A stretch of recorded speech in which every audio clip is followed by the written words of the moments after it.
Welcome to this presentation, which will show you how you can find and use an open source SAS macro. My name is Katja and I hope you will enjoy this video. We will start with a short introduction, then look how and where you can find available SAS macros. We will look into an example and we will finish finally with a small summary. Open source could be very valuable in various areas. Looking into the overall costs when open source is lived as intended, the overall development and maintenance costs as well as the training costs are much cheaper. Those solutions could become more robust as more people check out the code in detail and use them in various ways. Bugs could be detected much faster and resolved. More brains meaning also better solutions. Especially when discussing with others about issues, it is more likely that better ideas arise which can be implemented then. Finally, open source also allows for common processes. When good solutions are available for free, these will very likely be adapted in various companies. Open source development comes with many challenges. This is why there are just so few solutions available in SAS. The main challenges are communication, documentation, as well as training provision and validation. A special challenge is financing. Many open source solutions are made available without any financial backing, so it's obvious that important but typically boring tasks like documentation is available only containing basics, and validation is typically completely missing. For SAS macros, the first steps would be to have more open source solutions available and also having these findable. To get solutions, companies should really start to allow their contractors and employees to publish some of their code, to join open collaboration, which creates open source, or even to invest in open source. Only after this is happening, more and more open source solutions will be available also for SAS. When searching for open source solutions in SAS, this could become quite a challenging task. You can check out the internet, but searching and finding could become quite time-consuming. When you find a macro in a paper, it's also not obvious which license to be applied to this. So can this just be used? I have created an open source portal for clinical study evaluations where you can find quite some open source tools and solutions. There are various SAS macro collections to be found. Let's have a closer look there. The address is www.glacon.eu/portal, or you can simply Google for clinical open source portal and you will find it. If you open the homepage, you can see a general overview under the Home tab, but more important is really the content, which you can find under Overview and Programs.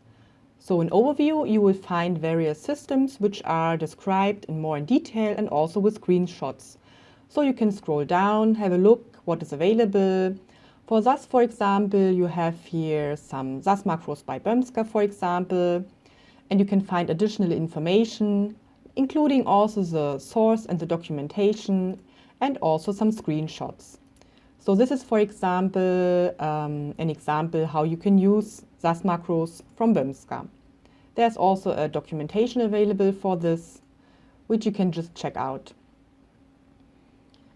As we are specifically interested in SAS macros, we might want to switch to the table view and just filter all the systems for those which are based on SAS.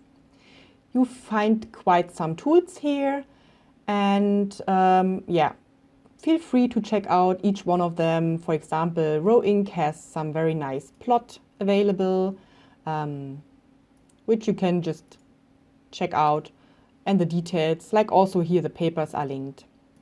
We are now searching for the scripts itself, so for SAS macros, and this we can do in the Programs tab. So here are various macros frameworks available. So there are scripts from the FDA Jumpstart and macros from Scott Bass, Rowland and Böhmska. You can either filter them or just search for anything. You can filter by line number, so to see which are the most complex macros available, modification date. Currently all scripts or macros in here are just SAS, so filtering by them doesn't make sense. But we want to sort now by name and search for something. So for example, if you want to find a macro, for example, which is related to directories, you can just print directory. And whenever the description is using directory, it will appear up in this filter search here. So just the first hit is already create directory, which is definitely related to do something with directories. You can gain additional information if you click here, for example. So the mkey dir, what does it do? It's to create a directory. Sometimes you also find some additional information. For example, if you are having special characters in your path, you might want to use the NRB quote. You find some information here, so when has this macro been updated, and where do you find also the source. The example we are going to do will be about compare. So I would like to figure out, okay, which compare macros do we have available? There are also some FDA jumpstart scripts which compare different things, but I'm more looking at a proc compare single stuff. And down here I find various things, a compare macro, comp libs and comp var, which are looking very promising. There's also another macro called equals, but this doesn't look like it has to do anything with proc compare. So we are going to check out those 3 macros. When you have found the macros you want to run, the next step is to download this. Typically, a macro needs also some other supporting sub-macros from the same library, so it doesn't make sense to only download the one single macro, but to completely download the package which is related to this macro to be able to really run this macro also when sub-macros are required. You can check out the link source to see where the macro is located. So here now the macro itself is opening up. It has a very nice header, and you can also see down here the usage, so how to apply this macro. To download the macro itself, including also possible sub-macro uses, you probably want to go to the main tool, which is, or to the main repository, which is called SAS, and clone or download this. Personally, I would recommend to clone this GitHub repository, but if you're very familiar with Git and how to do it, you can also download a zip. Then a zip file is downloaded, which you can just save and put somewhere. The other macro which we are going to use is the Roland SAS macros, and here you have also the link to the source, which is a zip file directly, which you can just download. So now we have found 3 macros which we want to use. The first one is a compare macro, which is a proc compare either to datasets or to libraries. Then there is a comp libs, which is a proc compare to identically named datasets into libraries. And then there is comp vars to compare the differences in variables present in 2 datasets and report the results as a global macro variable. To be able to use these macros, we need to have them available. For this, we need to download them, and in case we are not using the clone, we can use the unzip. I'm using the following structure. I'm having my base repository, my base path, which is Git, and below there I download all the various GitHub repositories. Thus, I've named my own GitHub repository, which you also can find. The link is provided below. And then there's also additionally the SAS Scott Bus folder, where you can find the cloned GitHub from Scott Bus. Roland unluckily does not provide a GitHub repository, but he has a zip file itself on his homepage. And for this, I downloaded these tools and macros and unzipped them in the Tools, Downloads, Roland Utility Macros folder. Now that we have everything prepared, it's time to start up SAS and to apply these macros to see how it's been working. So the first thing we have to do, as we are going to compare some datasets, we need to create a new dataset which has some differences in. I am using some dataset which is available from clinical studies, which is an ADAM dataset. If you want to have more information, you can check out my GitHub repository. So here in the README file, you can see where the data is coming from. So I'm having the SAS data area, and here I have some ADAM datasets, which are just datasets from the Fuse GitHub repository. There are also SDTM datasets, but by now I'm using an example from ADAM. The dataset itself is called ADTTE, so I'm creating a new library where I'm going to store the modification, which is called mod01. So, the content itself is not very interesting. What is interesting is what modifications I'm doing. I'm going to add and remove an observation, I'm going to add and remove a variable, and I'm going to change the value of one variable. This is what we're going to check out with the macros we found as open source macros. The next step, what we have to do, is going to initialize the macros. First, I'm setting up some general stuff like where's my root folder, where's my base folder, and then I'm setting up also the lib names, so the Adam folder and the Adam mod folder where I have the datasets which I want to compare. I'm also setting some notes because I don't like to have the notes in the log or also the source, which, it's just something I don't like. The next step we have to think about is, okay, how do we want to include or use the macros from the various tools? In general, there are two options available. The first option, which is option A, is to include all the macros. This we can simply do by having an assignment to a complete folder and just include all the macros which have the ending for SAS. But the better option might be to use the autocalls. Autocalls, in this sense, each macro is not executed immediately, but it's just executed as soon as you are calling the macros. For our case, we are going to use the SAS autos, and it's much more feasible to not include all the macros which are available, but just those which we really need and which are called as sub-macros. So the first step is to run the initialization. So we have set up everything we need, like the lib names and everything. To check out how we can use this macro, it's always a good idea to check the header. The header is typically the location where programmers store the documentation for others to use. So let's open up all three macros which we want to try. As we are going to start with comp vars, let's check out the header. So there is a general header with some general notes, and what's really good here is the usage. So we just simply can copy this to our program and adopt whatever we need. So first of all, get rid of all these things here. So we are going to update the example. We are using adam.adtte, which is the one data set. And the second one is from Adam mod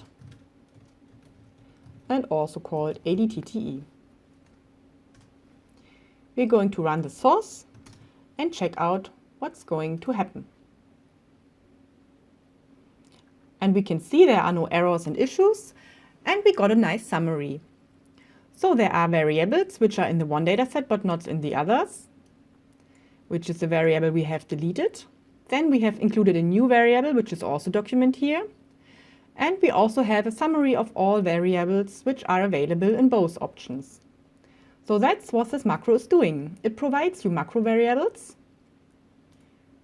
which are called left and right and both. So you can easily figure out, okay, which variables does this dataset has in common and which not. This macro does not provide you the difference of the content. So this is really only a structure check. So check out now the next macro, which is complib. It should compare two different libraries. We're going to check out the header first, and this is what you can see.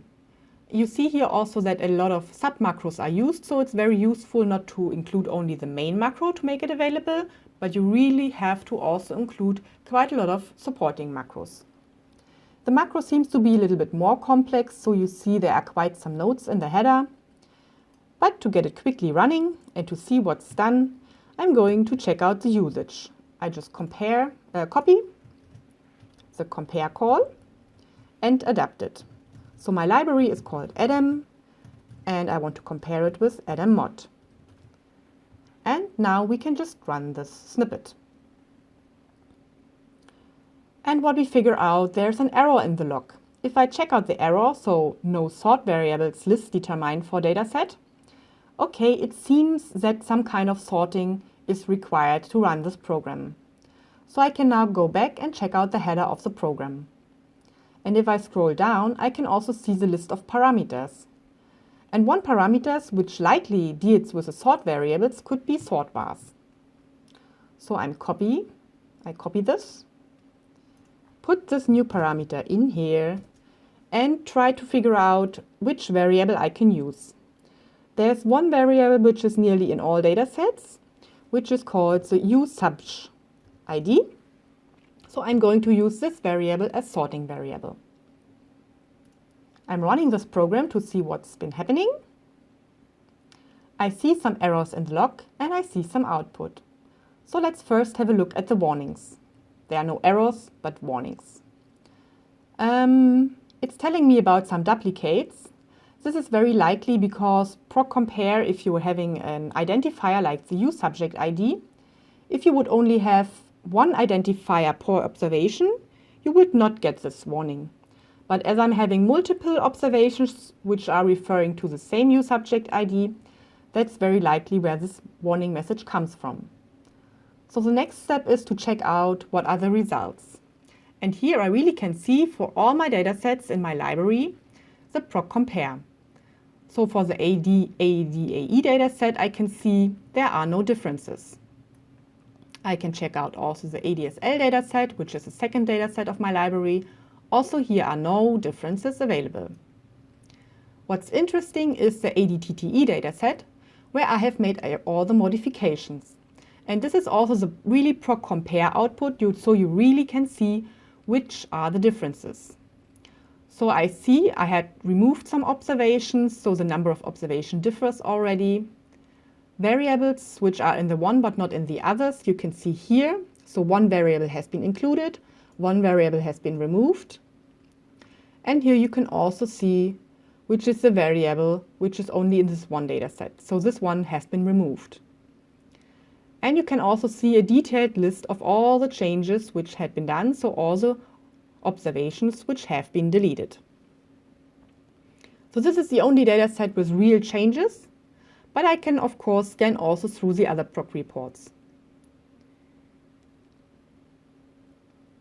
So here again is for the ADTTE dataset. Here's also the change, so you really also see what's been changed. And the value has been changed. So ADVS again has no changes. And that's it. So what this macro does, it is really creating a proc compare for all the datasets which are in common. There's also this new dataset called new, but this is not available in both libraries, so it's not compared. So it really does a pure compare of all the single datasets which are available in both libraries and creates you the proc compare output in the results.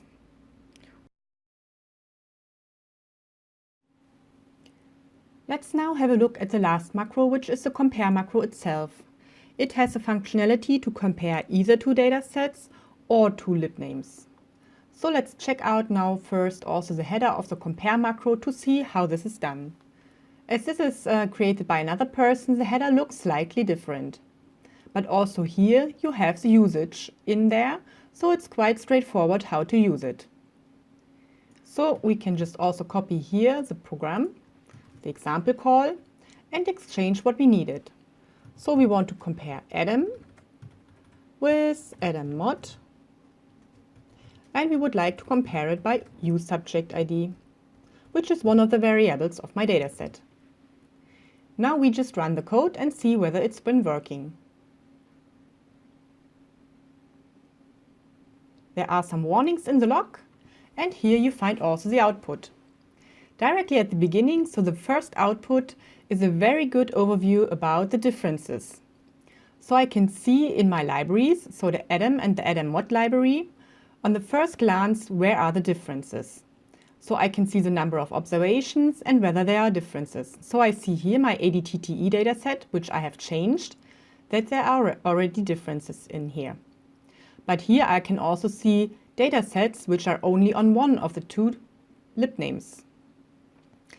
And after having this nice overview at the top, I also see the single proc reports down here. So for all the common datasets, which are the 4 here, I do have the proc reports like I had in the other macro as well. So I have ADAE saying no differences, ADSL no differences, and here I also see the details for the ADTTE where all my differences are. So the number of observations, the number of variables, and I also find here which values are different. So this has been very simple to use, and what I pretty much like is the overview here in the examples. And this overview, like what you see here, what are the differences? There's also a data set being created. And this data set is exactly like the table you've seen here. So you also have available in the data sets which variables or which data sets are equal or which differentiate or which are only in the one or the other library. So personally, I think this is a very useful and quite nice macro, which is very easy to use. Still, I can also check the log because I want to see what are the warnings about. And here we see, okay, there are duplicated observations, but this doesn't really matter so much. I can ignore those for now. And I can see here also the differences available as warnings. But as mentioned, the summary, so either you can check out the warnings in the log about what issues are available, or you can easily just check this table up here. And the code is looking pretty simple. So let's have a look how the call would be if I would like to compare two data sets. So as a next step, let's also compare two data sets with a macro. So I'm checking here whether there's also an example about the data sets itself. I can apply here filter. This is what I can see. But I have two direct data sets. But it's straightforward, so I probably shouldn't need even to look into the example because it's exactly the same. So I have, but instead of providing the libs as base, I can directly mention what data set I want to have. So from Adam, I have the ADTTE, and the same data set I have on Adam mod. ADTTE. I can provide also bivariable, I don't have to, U, subject, ID. So let's check what the result will be if I only compare two data sets. And here I directly have the proc compare output, so there is now no summary, but the proc compare output itself. Let's check the log. I do have a nice summary in form of warnings. So I already, even though I can, at the results window, I don't have the summary, I have the summary in the log. In the log, we can directly see the results also available as warnings. So in this block, we see all the differences which are available in our data set. We have one variable added, we have one variable deleted, we have deleted observations and included an observation, so this is what you can see here. And we also changed the value of two variables. So one value was changed in race and one variable was changed in eval. So this in the log gives you already a nice overview about the really detailed changes. So you don't have to really look into the details about the proc compare procedure, but you just can simply check out the log. Personally, I think this is a really pretty cool macro to get a quickly overview to compare two data sets or to complete libraries. It's very straightforward, very intuitive to use, and it also has additional options. So just check out the header, what is available, and check out more examples, and just play around and try. Now we have our first experience with applying an open source macro available for SAS.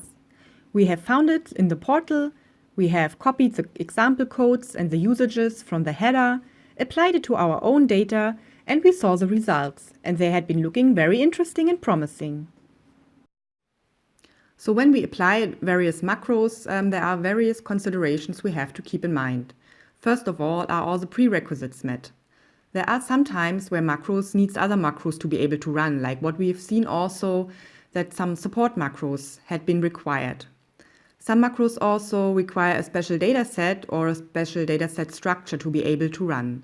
So this is something you have to check before you run a macro, or if you get macro errors, then check out the requirements at least at this step. The second thing you have to keep in mind is that you very likely will someone have to deal with duplicated macro names for different tools. So if you include 2 or 3 different tool sets, there are very likely some names in common. So for example, very common names like sort, compare, or even check. It's very likely that multiple tools are using the same name for different things. Finally, you also have to take care whether the macro system you have available is also reliable. Sometimes you're expecting a folder to contain only macro files, but there could be some non-macro files in, like a template where there's also open code in, or an initialization program. So if you would include this program or call a macro with this name, it's not only initialized as a macro, which you can use later on, but if there's really open code, it's immediately executed. So this is something you might want to check prior. And of course, like in any source code you have available, there could be bad content like delete all files or send everything to an internet address or whatever. Of course, if you're using software, you always have the risk that there could be bad software. So really take care, where do you take this code from? And probably look into the code before you're going to execute it. Especially if your code is located in GitHub, it's quite often reliable because you really can see who has included which parts of the code when. So it's really, especially in GitHub, if there would be very bad code, it's very likely that you can follow up who has put this bad code in. It doesn't help you that if you have executed this bad code in your environment, but at least it's very visible. So especially in GitHub, you rarely see really bad code in there. But the risk is, of course, there. So this is also something you always have to keep in mind. You also need to check out the license. The tools I've shown you are using the MIT or the unlicensed license. These are the most ideal licenses for open source because here you are really free to do anything. You can do any modifications. You don't need to mention the original author or anything. It's really just use it and do whatever you want. Of course, there's no warranty. So this is also very important for testing and validation. Typically, testing and validation is not part of the open source tools, especially when the MIT license is used. It's really stated it's without warranty of any kind. So even though macros should do various things, they don't promise you anything. So the testing and validation needs to be done according to your own processes, which is typically, if you would create a macro or a program on your own, it's your own responsibility anyway. So it's just something you also have to keep in mind. So coming to the summary, what did we had experienced? It's been very easy and intuitive to find and test some SAS macros. Of course, there are some hurdles to take, but finally we could find different functionality which is just available for free and for use, so you really can play around and just use it. There's quite a lot of things out there. Of course, sometimes you need to adopt those things for your own purposes. So for example, what did you have in mind when searching for compare? Probably something different. So even if you're searching with something specifically in your mind, you probably don't find exact what you've been searching for, but you find very likely some similar stuff. So you can just take it, modify it for your own purposes and go. The purpose of the tool is also very important. So why did somebody create a tool which is made available as open source? And depending on the purpose, you might find some different content. So let's check out the two tools which we already tried, so with the compare macros. We compared two different macro frameworks which are made by different persons, of course, and also for different purposes. So Roland SAS macros are the utility library mainly used by himself, and he just made it available as open source. So his major intent was not to give it away for others to use, but it's just something as a side product for himself, where he said it doesn't make sense to keep it all for myself, but he just put it away. Whereas Scott Bass really utilizes the specifics updates also optimized for open source usage. So you will find a little bit more user-friendly stuff, and it's also really meant to be used by others. So it's not something he's mainly using by himself. Of course he is, but it's also meant that others can simply use it. So for example, in the check parts, so if you're looking which kind of data checks are done, you will find more data checks in the library of Scott Bass than you will find in Roland's. If you're creating macros for yourself, you typically need less checks. And if you have an issue, then you know why this issue is available and just can quickly fix it. Whereas if you really develop for others, then it's really much more worth to include more checks, also implement more checks, and to give users, in the log at least, written texts on what this error is about. The header, you have very good headers for both systems, so they are also both very user-friendly with examples. In source commands, for Roland, you have these 4 complex macros available. For Scott Bass macros, if you check out the source there, you will find even more commands. And you really see here, this is because of the purpose. Scott Bass really is developing for others. And for this, he's also doing more checks and more commands. So if you now want to start programming for open source, what is it that you have to consider? Use speaking names for your macros and parameters. Think about also the uniqueness of names, because people who would like to use your tool probably also would like to use other tools. And then you can have naming clashes, which is not so good. Include enough documentations like descriptions, explanations, and examples, probably also some source documentation, ideally in the header of the macro, but probably also somewhere else. This is very important if others really want to get started, and if it's not very intuitive, then people might want to read the documentation. It's also very important that if you're programming for others, include also an appropriate error handling, because some SAS error messages are not very speaking. So if you have specific prerequisites like a specific structure or anything, just provide a check for this and provide the user with an appropriate error in the log.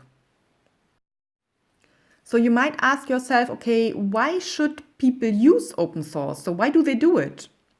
There are various reasons for this. I think the main point why people are using open source is because they want to have functionality to go. So they don't want to think about, okay, how would I need to set up a proc compare, for example, but they just can use a macro which is available and use the functionality. The second purpose is for learning purposes. So people might just start with SAS or are not very familiar with all of the procedures which are available. So you just simply can search for an open source macro and check out the code. So what is it the proc compare has for options which are very good to use and to learn? So for learning purposes, this is also very excellent.